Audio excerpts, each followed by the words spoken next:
संस्कृत कक्षायां पुनः एकदा हार्दिकं स्वागतम्।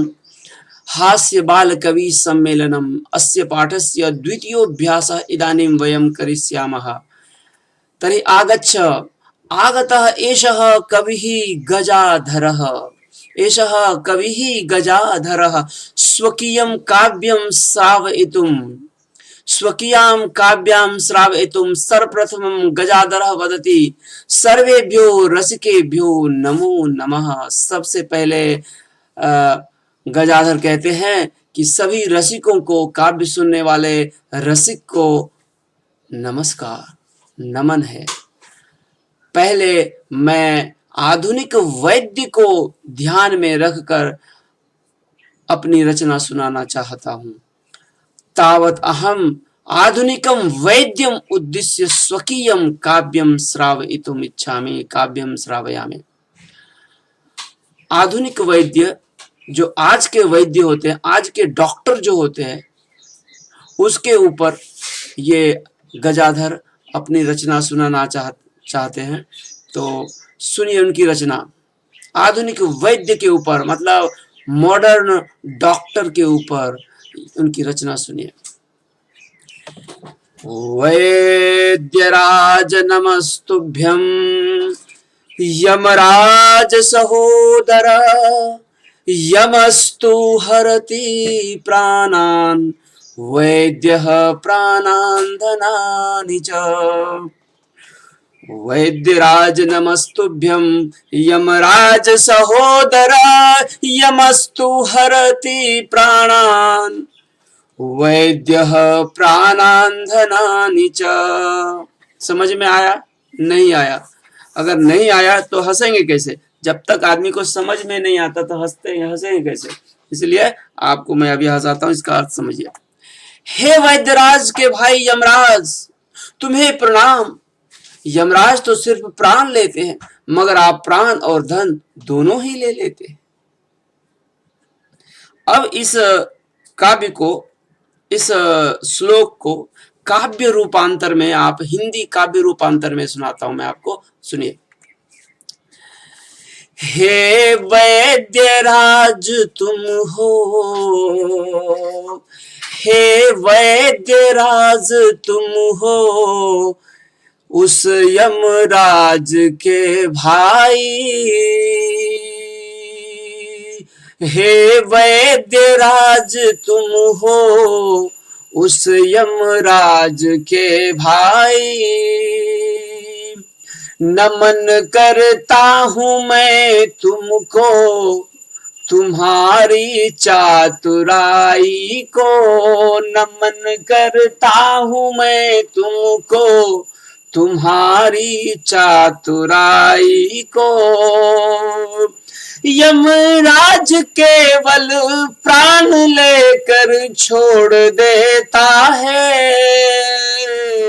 यमराज केवल प्राण लेकर छोड़ देता है। मगर तुम प्राण धन दोनों, मगर तुम प्राण धन दोनों रुग्ण से छीन लेते हो। मगर तुम प्राण धन दोनों रुग्ण से छीन लेते हो। इसलिए हे वैद्यराज तुम्हें नमन है, नमन करता हूँ। वैद्यराज नमस्तुभ्यं यमराज सहोदर, यमस्तु हरति प्राणान्, वैद्यः प्राणान् धनानि च। ये श्लोक है। यहाँ पर आप देखिए, वैद्यराज, वैद्यों के राजा, जो श्रेष्ठ वैद्य है उसको बोलेंगे वैद्यराज। और यहाँ पर नमस्तुभ्यम, दो शब्द है, नमः और तुभ्यम, दोनों को मिलाने से बन जाएगा नमस्तुभ्यम। और यमराज, यम के राजा, यम लोक के राजा, जहां पर मरने के बाद लोग जाते हैं, उस लोक को कहते हैं यमलोक। और उसके जो राजा हैं उसको बोलेंगे यमराज। तो और सहोदर, सहोदर मतलब भाई, भाई के लिए यहाँ पर प्रयोग किया गया है सहोदर, भ्राता। तो यमराज का भाई यहां पर कौन है? इस श्लोक में हरति क्रियापद है जो हरि धातु से बनता है। वर्तमान काल में इसका रूप चलता है हरति, हरतः, हरन्ति। अब इस हरति क्रिया का कर्तृपद हमें बताना है। कर्तृपद अर्थात उस क्रिया को करने वाला, मतलब हरति हरण करता है तो हरण करने वाला जो होगा, छीनने वाला जो होगा, वो उसका कर्तृपद हो जाएगा। तो कर्तृपद यहां पर हमारे पास है यम, और दूसरा कर्तृपद है यहां पर वैद्य। तो यम और वैद्य ये दोनों कर्तृपद का क्रियापद एक ही है, हरति। हरति क्रियापद का दो कर्तृपद है, यम और वैद्य, लेकिन इसके कर्म बदल जाते हैं, ऑब्जेक्ट बदल जाते हैं। यमः किम हरति, प्रश्न करता है यहां बनेगा यमः किम हरति, यमः प्राणान हरति।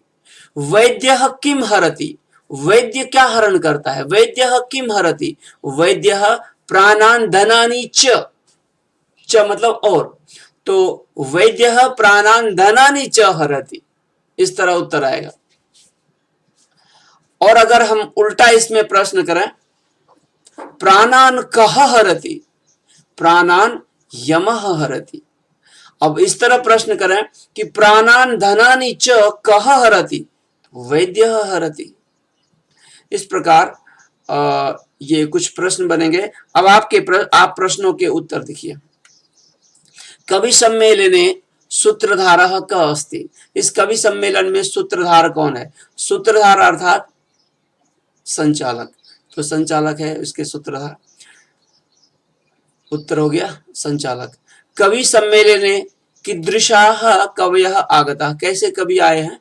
तो यहाँ पर देखिए आगता, समागता यहाँ पर क्रियापद है, इसका उत्तर होगा हास्य कवि धुरंधराः। श्रोतारः कथम स्वागतम कुर्वन्ति, श्रोतारः सुनने वाले कैसे स्वागत करते हैं, कथम मतलब कैसे, स्वागतम कुर्वन्ति स्वागत करते हैं। तो श्रोता ताली बजाकर हमेशा स्वागत करते हैं, तो यहाँ पर ताली बजाने को क्या है? करतल ध्वनिना। इन प्रश्नों के उत्तर अपने अभ्यास पुस्तिका में लिख लें, सारे प्रश्नों के उत्तर लिखें। प्रश्न है आधुनिक वैद्यः कीदृशः, आधुनिक वैद्य कैसा होता है? आप लोग समझ गए होंगे। कह केवलम प्राणान हरति, कौन केवल प्राण हरण करता है? उत्तर समझ गए होंगे, यमः। प्राणान धनानि च कह हरति, प्राण और धन दोनों कौन लेते हैं? ऑप्शन है आधुनिक वैद्य, आधुनिक कवि, आधुनिक वैज्ञानिक, आधुनिक शिक्षक।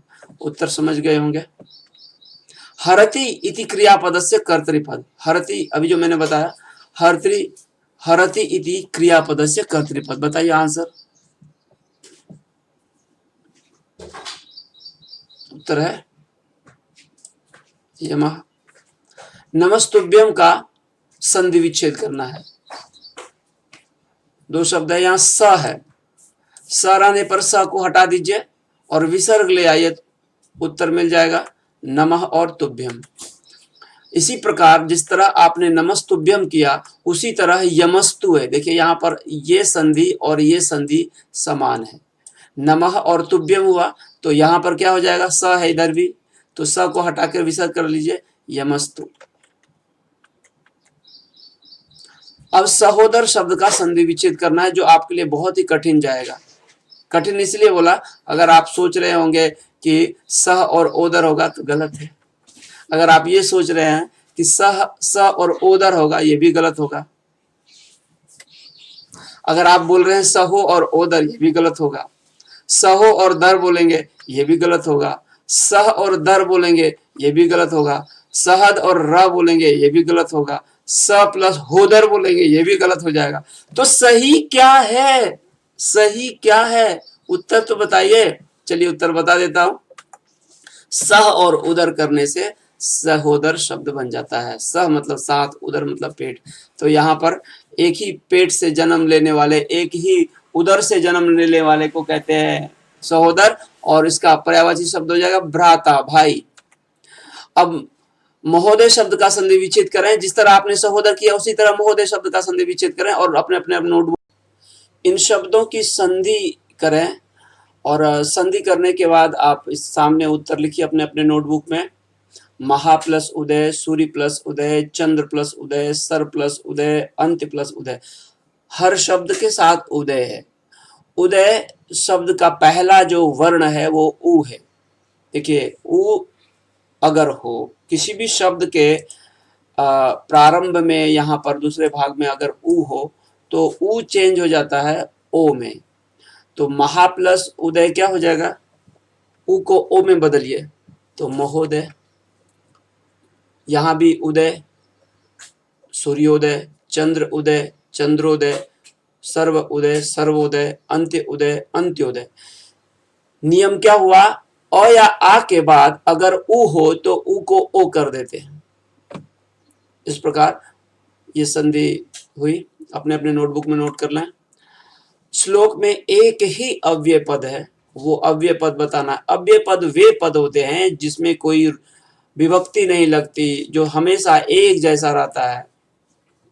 ऐसा शब्द कौन सा है पूरे श्लोक में, वो एक ही शब्द है। ढूंढिए कौन सा शब्द है। च अव्यय है। च का अर्थ होता है और।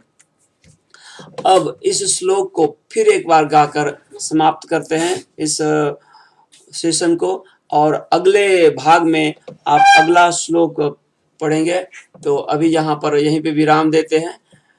वैद्यराज नमस्तुभ्यं यमराज सहोदर, यमस्तु हरति प्राणान वैद्यः प्राणान धनानि च।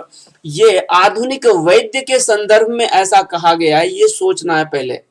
और कुछ अच्छे वैद्य होते हैं जो रुग्ण की सेवा करते करते अपना प्राण का भी न्योछावर कर देते हैं। कुछ अच्छे वैद्य इतने अच्छे होते हैं कि वो अपना सुख त्याग कर, अपना सारा आनंद त्याग कर दूसरे के सुख के लिए जीते हैं। ऐसे वैद्य महावैद्य होते हैं जो बहुत ही अच्छे होते हैं।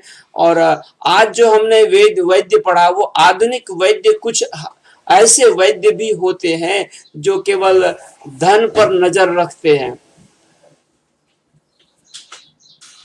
तो आज हम ने हास्य के रूप में इस श्लोक को पढ़ा है। सीरियसली इसको मत लीजिएगा, क्योंकि ये हास्य के रूप में ऐसा कहा गया है वैद्य के ऊपर। वैद्य पर हास्य है। हम किसी वैद्य के ऊपर लक्ष्य निर्धारित करके ऐसा नहीं बोल रहे हैं, लेकिन ये हास्य के रूप में कहा गया है, तो आप अन्यथा नहीं लेंगे। और मैं आप सभी उन वैद्यों को नमन करता हूं जिन्होंने विपरीत परिस्थिति में, आपदा की परिस्थिति में भी अपने सुखों का त्याग कर, अपने सारे परिवार को छोड़कर रुग्ण की सेवा के लिए तत्पर रहकर उनकी सेवा में अपने आप को न्योछावर कर दिया। मैं उन कर्म योद्धा वैद्य को भी नमन करता हूं और उन वैद्यों को भी हास्य के रूप में बोलता हूं, हे वैद्यराज, यमराज मत बनना।